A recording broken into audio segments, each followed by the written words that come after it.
Good, I'd say good morning, everyone. I believe that in such hours of the night as this, um, I'm recording this right now at about 9:59 in the morning. So I'm in the night, and I've wanted to give special attention to my retention. Definitely. There's a lot of people on this channel that have increased the viewer count. Me possibly. I don't do it for the views. I just do it for the love of it. There's no purpose behind it. You just share your thoughts on the internet, and eventually a robot's gonna kill you and take over your memories. Some say, but everything's malarkey, isn't it? Not a lot of people understand purpose as much as most. I've discussed this with a very few individuals. Of course, I can't name much, but the librarian being one of them, which I mentioned is Madame Lockwood. She and I spoke about the potential. There's always an ending to societies, civilizations. Rome fell in 1,000 years. So were Britain, so were France, so were Germany. So all the nations of the world, they all eventually fall. And that's just the one part, of society as a whole. Nothing can last without the fall. Not a lot of people, survive the end of their lifespans.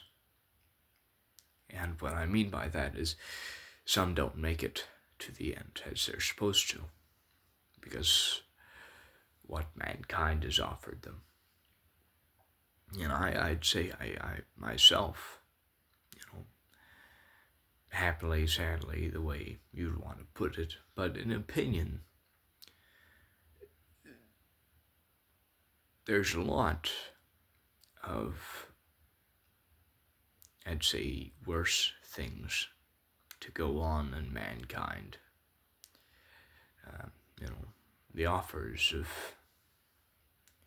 use of many items of inventory that, you see active in most major cities. People left over on such items. But there is a lot of controversy surrounding that. And I'd like to suggest that such item inventory and the economy of those items had helped recover the 2008 depression, the housing crisis of the third presidential candidation from this administration we're in currently. But I believe that in the thoughts that I have now, you can't be certain about the possibility of recovery to such items. Now, the way I say that is, I'd want to reinstate my opinion by saying this. The United States government, as a whole, it operates on a third-party system. And this third-party system is allowed to prioritize first-party inactions, which we see currently in some governments across the pond or about a mile away. As one man said, I believe it was Madison, would you rather have one tyrant 3,000 miles away or 3,000 tyrants 1 mile away? But we work in such a system that tyrants that are a mile away are moreover 100 miles away if you live in the country far from the city. 150 miles is the furthest point in our country, which is in the Midwest, from a major city. Any part that is farthest from the major city is considered habitable for the cornerstone of our own society, farmers. But these farmers need a way to make cash. Not all farmers are hired by the government. If greenhouses are federally owned and the stock being sold by the federal government is supplied, outputted to hundreds of grocery stores across the country, produce by farmers is being ignored because the federal government has their own greenhouses and their own produce that they give out, instead of the farmers growing logistically. The system of our government works is the people can vote, yes, but the farmers, more and more, our country does not depend on farmers. Instead, they depend on workers, on government workers and government hired assistants to help resupply logistics to the nation through federally owned greenhouses. Now, of course, there's a lot of local brands that are hired by the government due to logistics efforts. Of course, the rest of the information is classified. But I believe in such certainty that if there ever came a time, which may or may not happen, by the time we see the government try and take over the entire agricultural system, most of the populace is going to be dead. Now, I say that because, well, maybe passed out drunk in bars, but you see my opposition. Or opinion, I'd say. Rather correct me on my grammar. But I'd rather dwell to more lighthearted contrasts instead of getting into a political rabbit hole like many other creators like me do, or others not like me. We all are different by things on our fingers that we call prints we leave behind everywhere. Our hair we leave behind everywhere because some of us don't know how to, control it. I'm just kidding. We can't even control our own areas without getting too specific with our commands. I guess that's the human body. But enough with biology. I believe there's hundreds of channels, and articles and written suggestions about the human body elsewhere. But a story of the day, as I usually tell, I have a lot of intrigue in this new found moral implication of a gal. I'm just kidding. But you never know. Water. We need it to survive. Unless you have Coca-Cola, but I'm lying about the Coca-Cola. It's not really Coca-Cola. But I'd say that in the recent lights of the day, I remember that when, one of the dogs, they came up to me, and at that time I was eating my own burger, because, well, I have an air fryer. Yes, some don't, some do, but, let's not get into the logistics. We're not talking about the working class, we're talking about a story. But I believe that when I was making this burger, it was one of the steps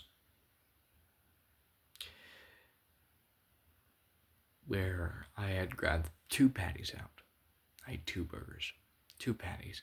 Grabbed them.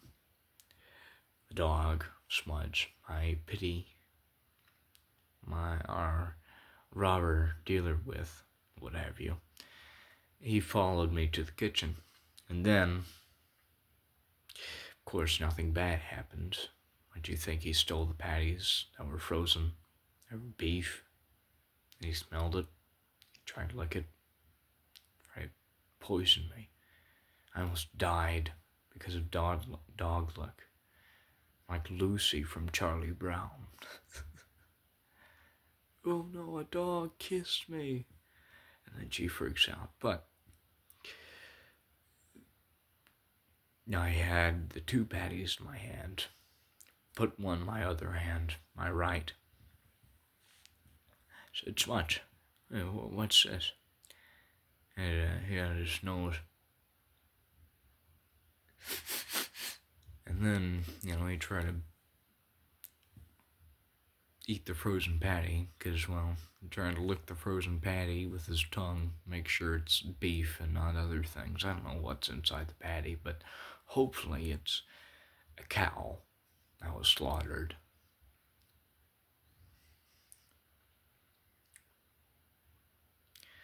Except I do know the difference between a smoked cow and a product cow from the grocery store. But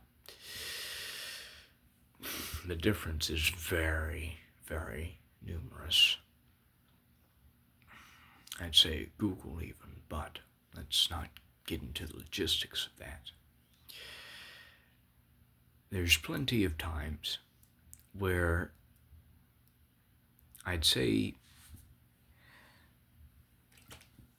he tries to lick my food, but I don't allow him to. But, when I got done with the burgers, he would smile around, and I'm a human.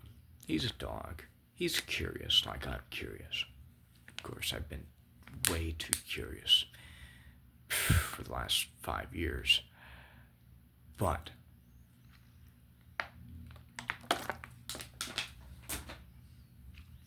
I remember, he was sitting there, he was trying to smell the table, get some crumbs. So I did the most human thing to do. I went to his backside, 2 legs outwards, he, the dog in the middle, picked him up He was about 80, he's 80 pounds. I'm surprised I could even lift him with the kind of strength I have. But, I've worked on many other things that took a lot more than just willpower. But I lifted the 80-pound pit bull. And, I said, yeah, look around on the table if you see anything. And I got him closer to it. He spotted something. I was like, oh, wait, that's a piece of lasagna I had, because we had leftovers. So I picked him up. I walked backward and I dropped him on the floor. Well, morally placed him on the floor. And then, suddenly I made my way to the freezer and got myself a Coca-Cola. And cracked it open, drank, kind of stung a little bit, but tolerance, eh? I believe that after so long, you get used to things.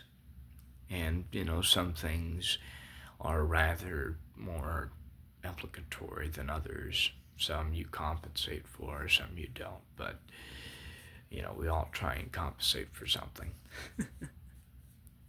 Now, it may not be what you're thinking. But, hey, whatever floats your boat. I'm not your dad. Though I wish I was someone's dad.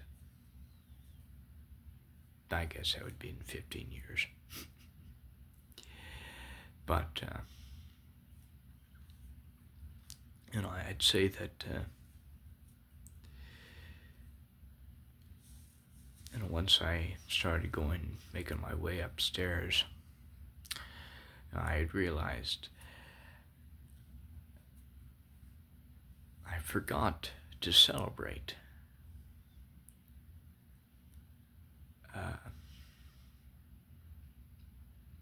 Actually, how can I put this? I forgot to celebrate something. I forgot to testament to something. Give a nice dance to myself. Do a little jiggy here and there. Swing around a little bit. Go on the corner. Well, not really work the corner. Go, God, no, not again. But, when you try and put that implication, I guess we can't really work out that kind of logistic. But I believe that there's a lot of wise men in life, a lot of wise women I've met in life. And I'd want to go on about this. Because when you want to bring an implication to something, you find evidence first. Then you find a mental side of it. Some want to be academic in such conversation or implication to such subject being talked about. The thing is, and it worries me most, because this is Thoughts 101 still, it worries me most that our species is being rivaled by another one. Not on the food chain. We're always going to be at the top. But eventually we're going to go extinct to our own invention. And that is superintelligence. Now I'm going to get comfy. Which I shouldn't. But we all celebrate someone's death. It's called a funeral. Now, when you bring in that kind of logistic to our species, we realize that When your species is rivaled by another one in both strength, intelligence, and an opportunity, a lot of life will be shed. A lot of tears will fall. A lot of blood will fall from iron or from a simple device that you hold every day in your pockets. Some don't have that opportunity, of which I'd say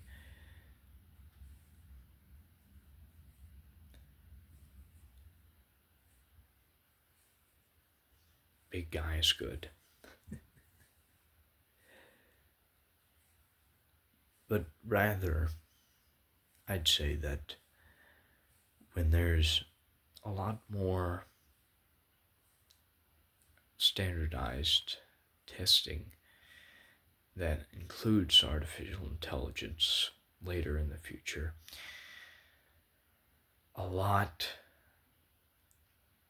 of children in this next generation, and I fear the next generation because rather most generations fear each other, because there's a movement that is taking place that changes, that frequencies, that plays with the dynamic power that one generation holds over another. When this generation comes to take power in governments and leadership, there's always, by the time Alpha gets in office and the government positions all around the globe, artificial intelligence is already going to have that place. That's the next 20, 25 years, probably even 10.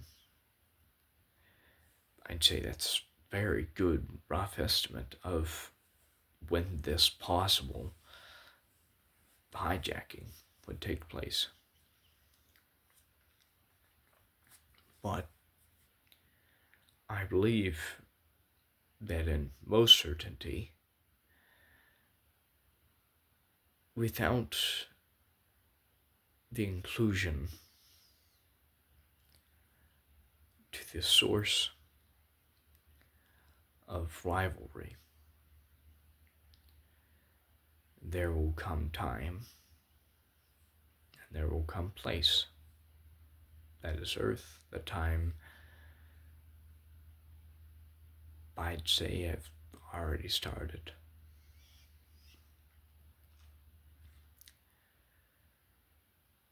But rather, I still go by the moral of a very wise man. If your life isn't a luxury, then you ought to start a new one. Not by going off into the world that is above us, or under us, or even around us, but by exploration.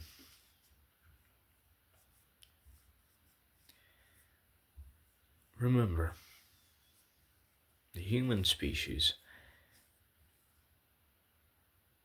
considered, we still are nomadic.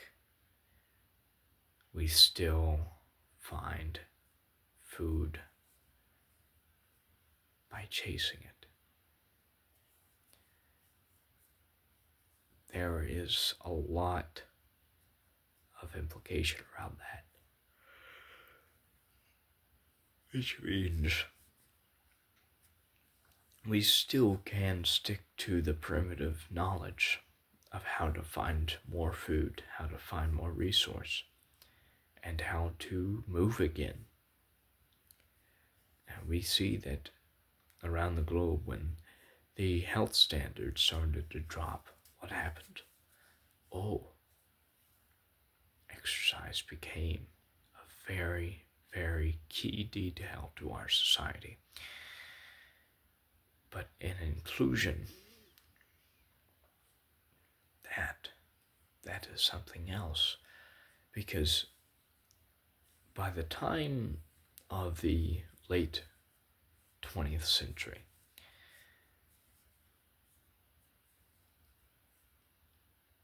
health activities began. Marathons became more popular. Global movements to exercise, biking, cycling, walking, running, it became all popular because health standards were lowered.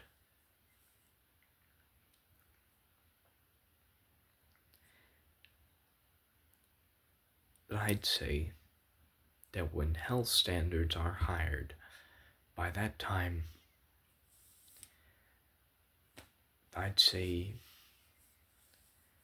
through this large population of our species on Earth, if health standards were really morally higher, not morally, but hypothetically to be hired,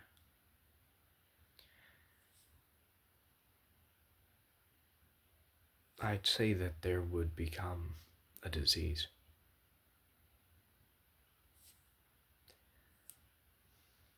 Probably in the next few years that allows health standards to be hired. Without large population and with an abundance of food, the standards become hired because there's not many people to feed, to clothe, to house, to shelter, and to keep warm, to keep in electricity, and to maintain hygiene rather than 9 billion people almost on this earth.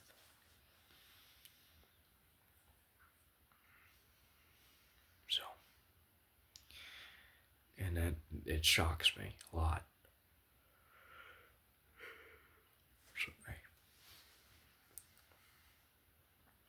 But I'd say that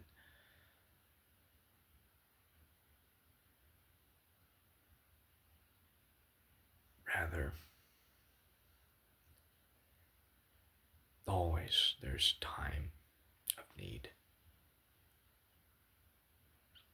And as one philosopher put it in the early 21st century, the times of the world are desperate.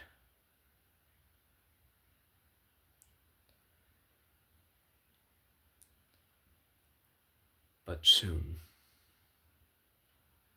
it will be imminent to death.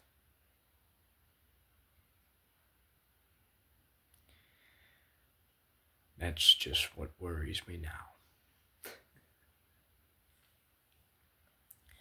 But I'd say through the ideals that are presented, don't worry about whether your freedoms will be taken away. You're still a human. You are still a male.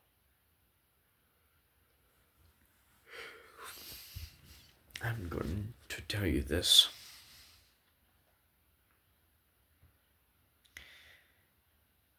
If our ancestors could hunt mammoths,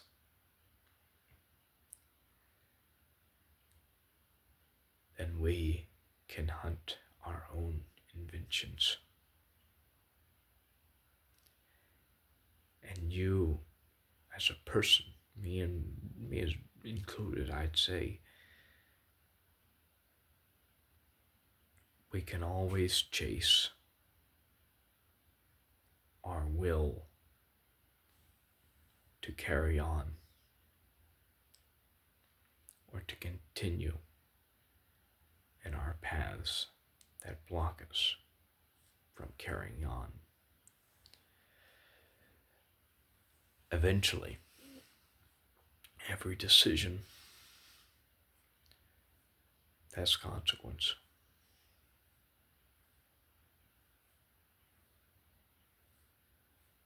It leads you closer to carrying on, or it moves you farther. Never in life will there ever be an in-between between going further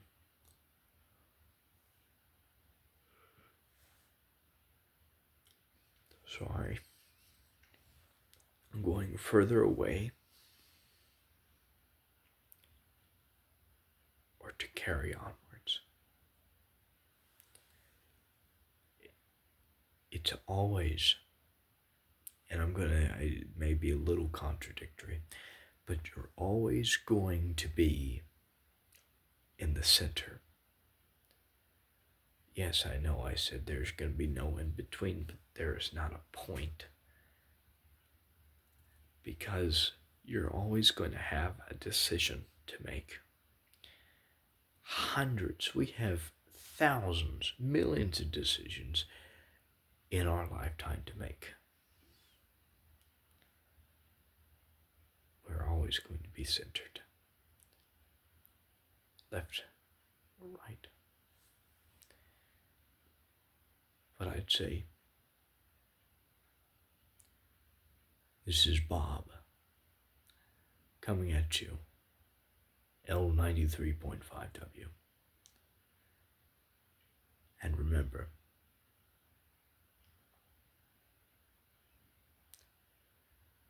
whether things are continued to end or your conclusion has already come, remember,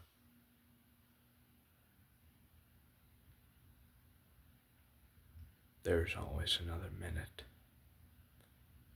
before you that you're alive. You can't always be happy with what you get. Can't always be sad with what you get. Can't always be angry with what you get. But we can be hopeful to what we can return. And I'd say that whether you can put yourself in position to be wounded at heart, because to live a little, you have to have a bit of heartbreak. If you had enough heartbreak that you simply don't mind it, I'd say we're both kind of the same people.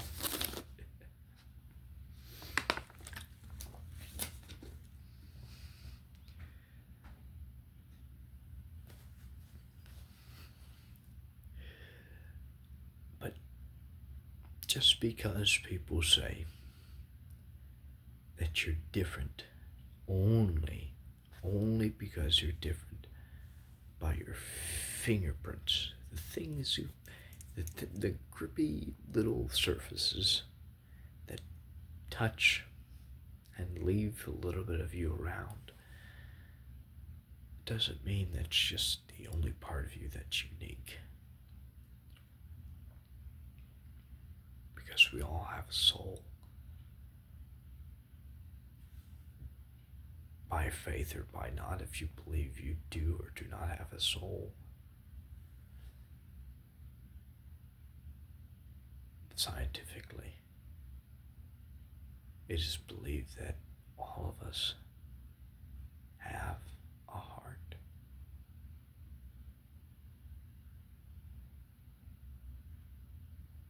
one of us has a heart. Mammals have hearts. But you, who is listening to this, if you've made it this far, you have a heart. As much as I do. But what makes you better from here is how many things you can think of yourself up here. If you can say none, that's perfectly fine. But all of us have thought. All of us. You can think about almost anything you want to.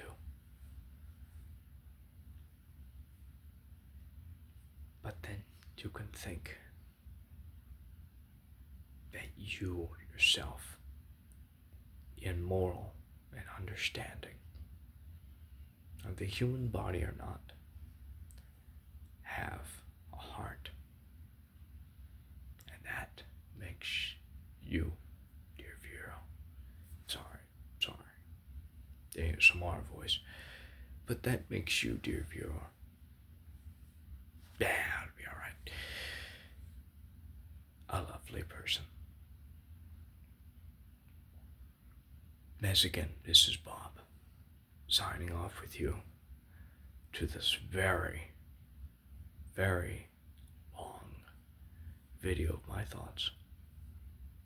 And again, make sure to party hard.